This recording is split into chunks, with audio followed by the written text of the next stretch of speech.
Hello, welcome. We continue with our business analytics course. So yesterday we looked at some of the charts that we could create and how we could edit them. Uh, Now we go further and look at the frequencies that you can be able to create, creating cumulative frequencies, creating also um, cumulative percentages, then from there charting those frequencies. Okay, so now what we want to do first is this. We want to calculate our revenue. Okay, so here we have got the quantities for what was bought on a particular site. Now these quantities which were bought, we want to find the revenue which was gained from this. Now the revenue, the way we're going to calculate it is that here is a list of the unique products and the prices. Okay, so these are the unique products here and the prices. So from here we want to multiply the quantity with the unique price for the particular product. Then from there we want also to factor in the discount which was placed. So how we're going to move on this is that we're going to look up the product from this side. When we look up that product from our product list here, we'll get the price, then multiply that price with the quantity, then factor in the discount. Okay, so I believe you are familiar already with Vlookup. If not, it's simple to follow through. Please just try to follow through. So the first thing that we are doing, we're saying equals, then we're saying Vlookup. Now when you're dealing with Vlookup, the first thing it is asking you, what is the value that you want to look up?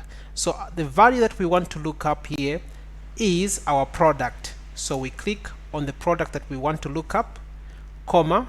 The next thing is, what is the table array? Now our table array here is this product list here. So we highlight the product list. Okay, then F4 to lock the product list so that we don't, as we drag down the formula, it does not move. Okay, then comma. What is our column index? Now our column index is where we want the value to be returned.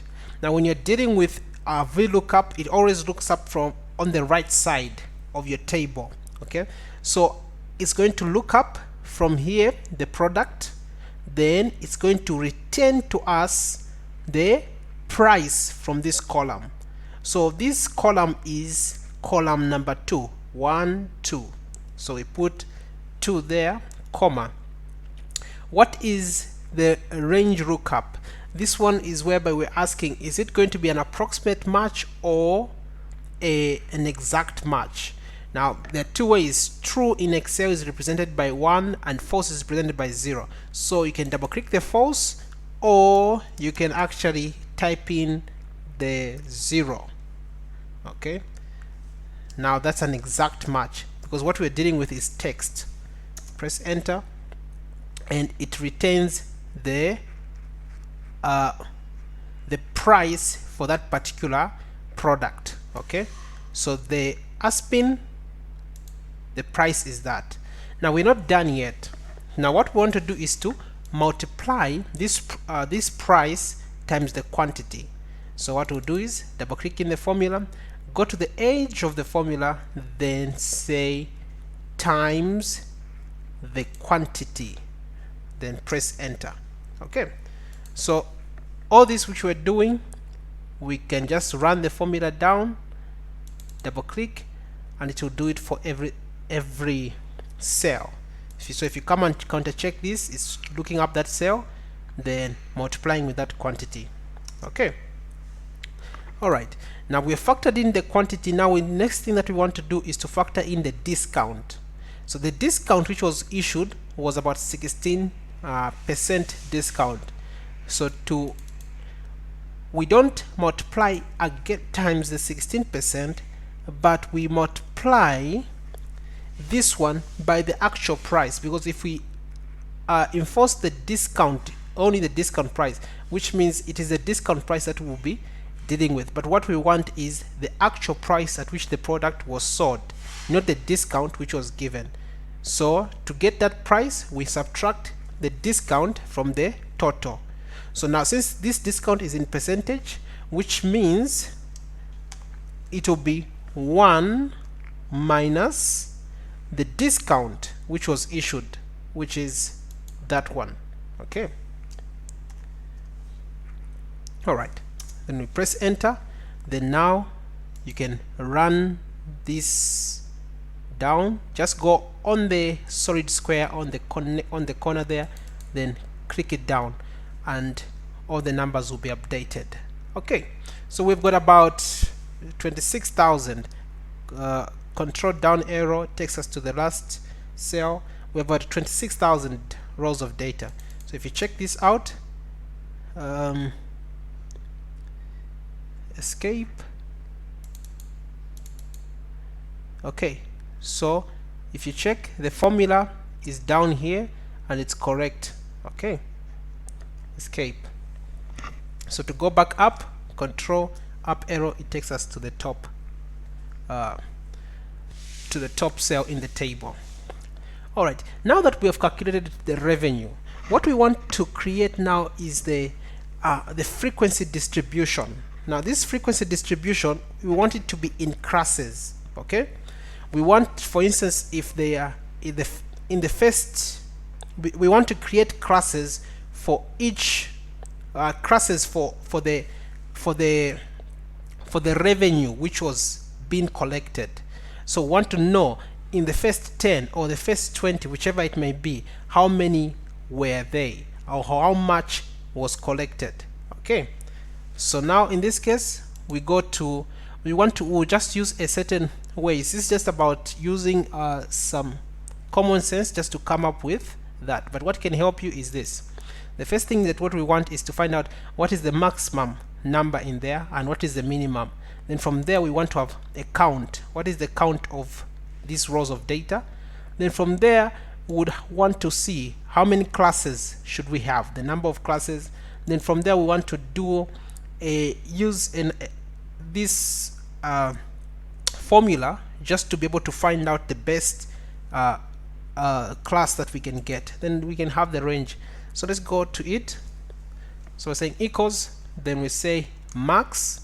Now max helps us to find the maximum value. So to find the maximum value, we highlight our data, press enter. It will give us the maximum revenue which was collected. Now when we come back, we want to find the minimum. So to find the minimum, it's just equals, then we say min. So we highlight the data that we want to find the mean from, enter, then it gives us the minimum, which is $4.9. Okay, so now we want to have a count. Now the count that we want to do here is to find out how many are they. So to do that, we just say equals count. So we list down, we get our array. Okay, then we have our count. Now our class, number of class, for now just leave it blank. Then let's go to this formula which will help us to find out. So we're saying that the number of classes must be greater than n, which is this. Okay, so to do that, we'll say equals, then we're saying 2 to the power, what is our k? This is our k here. Okay, so if you press enter, it gives us 1. Okay, but now we want to find out how many should we have. So it should be greater than this, but should be the the least greatest according to what we'll put here. So for instance, if we say let us have 10 intervals or 10 classes, if I press enter, it's giving us 1000, which is less than this. So we want it to be greater than this. So let's try 15. It's giving us 3200, which is greater than this. Okay, since it's greater than this, let's try if the list next is going to be greater. 14. Okay, 14 takes us back to less than, so which means the best we can go with here is 15. Okay, so we know that we're going to have 15 classes. Now what is the range that we're dealing with? Okay, so the range that we're dealing with, which means is the minimum minus the maximum. That is the range that we're dealing with. So we say equals, then we say the maximum minus the minimum. Okay, minus the minimum. That's the range that we're dealing with. So the minimum interval here, the minimum interval that we are going to have now is what we're going to do is that for us to find the minimum interval that we can have is just to divide the range minus the number of classes. So it will be equals that divided by the number of classes. So it gives us about 198. Now here we're just using some common sense. So here we can actually round this off to 200 to make it easier. So our class size, we can say okay, let them be at 200. Then our lowest, if you look at our minimum, is about 4, so which means we can just put it at 0. Okay, so now from here we know that our class sizes, there will be 200. Then the lowest first class, it will be 0. Okay, so now let us go ahead and build our intervals. So we go ahead and build our intervals. So we go to here, just scrolled over. If you don't have this, you can just create it. Just add off some of these fields. So what is our revenue upper limit? Now our revenue upper limit here is 200. Okay, so we will put our 200 here. Then the next one, which means it becomes 400, so we come and put our 400, because the intervals that we're using are 200 plus 200 plus 200, so now it becomes 400 here. Okay,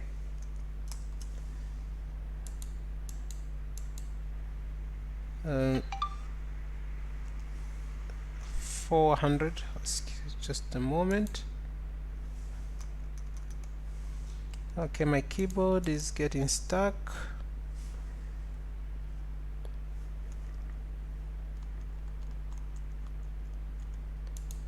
Oh my goodness, what is happening? Okay, the keyboard is getting jealous on me. Okay, all right, let's see.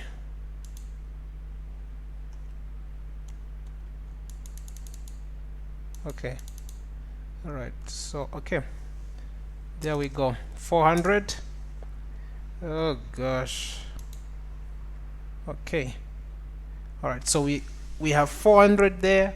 Then the next one becomes 600. So to do this, you just highlight the first cells, then come click and drag, and you'll see on the tip there that the numbers are increasing. So who raise it up to 300, somewhere there, 300. Okay, all right, so our revenue is up to 300. Now we'll create a frequency. We'll use the frequency formula in order to be able to know how much revenue, or what is the number of revenues that were collected for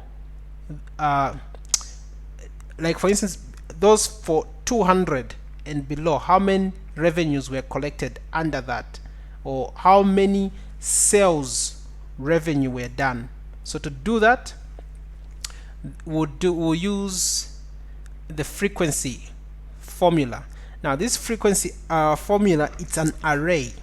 So to use this one, it is quite different from other formulas. We first have to highlight where the formula is going to be put. So where we want to enforce the formula, we first highlight. After highlighting, our active cell is this one, which is on top, which looks untouched. So we say equals, then we say frequency. Now the first argument which it has is give me the data array. Now our data array, this is the revenue which we have here. So we highlight this revenue, then control backspace to go back to the formula. In this case, we're not going to lock it because this, we're dealing with an array. Okay, so now the next thing that we are saying is that give me the bins array. Now this is the bins array, this is the upper limits. Okay, so we highlight the upper limits. Okay, then we close for it. Now because this is a special kind of an array, when entering this array, you don't just press the enter button, but you press Control Shift, you hold the Control Shift button, then press enter, then it will populate your data. Okay, so now it has populated our data. So you make sure you just hold Control Shift enter. All right. Okay, so in most cases when you're doing this array, you would need actually to put an extra column, an extra space, so that in case your calculation was not done well, that if you didn't use that formula to state the upper and the lower limits of this, you would actually have some spilling over data. So if you are in such a case, you'd have to highlight up to the revenue. Okay, the last revenue there. Okay, so what we'll do is this, I'll remove this data. Let me just give this a proper explanation so that you may be able to understand this to avoid future mistakes. All right, so our intervals that we're using, they ran up to 3000. Okay, that's the maximum they could go because we calculated and our calculations were right.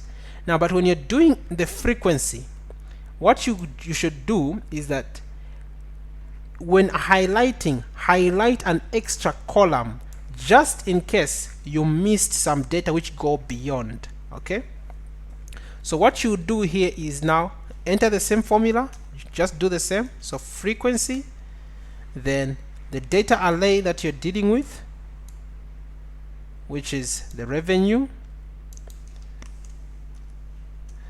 control backspace to the data that you're, the formula, comma, you highlight the upper limit to that. Okay, close bracket, then Control Shift enter, then it will populate. You see now here we are sure that beyond this there is no any other data. Down here I put the formula, it's just a summation formula just to sum up the data in here to have the total. Okay, all right, let us now calculate the percentage frequency. Now what we want to find out is the revenue which was collected. Okay, so all the revenue which was collected was in the first 200. Okay, in the first 200, that was the revenue which was collected, and it comprised of this much, 16,498. Okay, so what we want to do now is to say it comprised of 16,498 transactions. and these transactions happened in the first class, okay, in the first class of the 200. Okay, so we want to find out this first class, what is the percentage frequency of transactions in that first class. Okay, so to find out that, we're going to say equals, then what we'll do is we'll say this divided by the total transactions, the total transactions which happened. We lock the transactions, then we press enter, and it gives us the percentage for the first class. So we can drag down to get the percentage for all the other classes. Okay, so now we have our percentage distribution, and we can change this to percentage, and would want it to be to 2 decimal places. Okay, so we leave it at 2 decimal places. Now we want to calculate also the cumulative frequency distribution. Now the cumulative frequency distribution, this is whereby we are you keep on accumulating as you're moving from one class. As you move from one class to another class, you keep on accumulating to get the total for all the classes passed.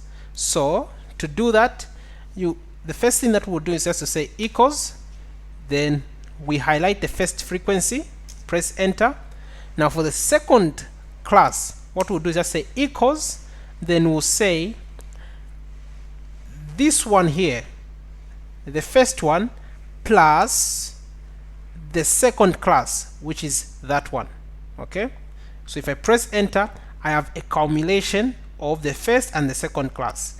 So we can drag this formula down, because it will just be calculating the previous and the next class.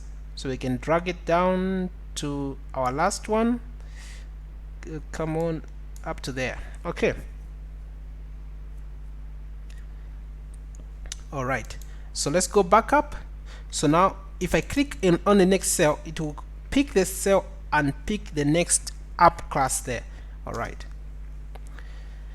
the next thing that we want to do is to calculate the percentage cumulative frequency. So to calculate the percentage cumulative frequency, we do the same thing, but now we are using the percentage frequency there. So we'll say equals, click on this percentage frequency there. Then the next thing we're doing, we're saying equals, then we say the first class that we have calculated plus the following class, then we press enter, then we drag this down. All right, so now you have your percentage accumulation. Then let us try to format this so it looks more presentable. So let's say, okay, I get the format for this one, copy that format, I can highlight the data. Okay, all right, that looks better. Okay, so now how does this, what is the meaning of this data? Okay, just a moment. Okay, these frequencies here, they look as if there is nothing. Just a moment. Okay, oh, I've changed the format. So let me just click on it, then enforce the right formatting, then increase with some decimals to 2 decimal places. Okay, so do I do to this one, then increase to 2 decimal places. Okay, that's good.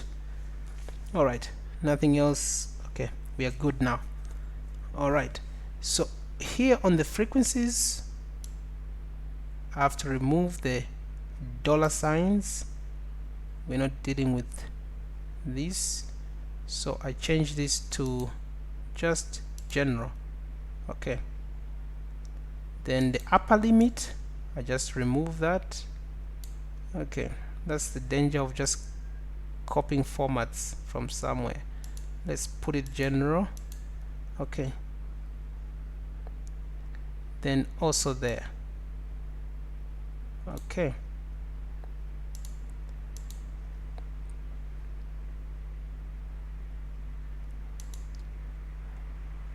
all right. Okay, I think we are good.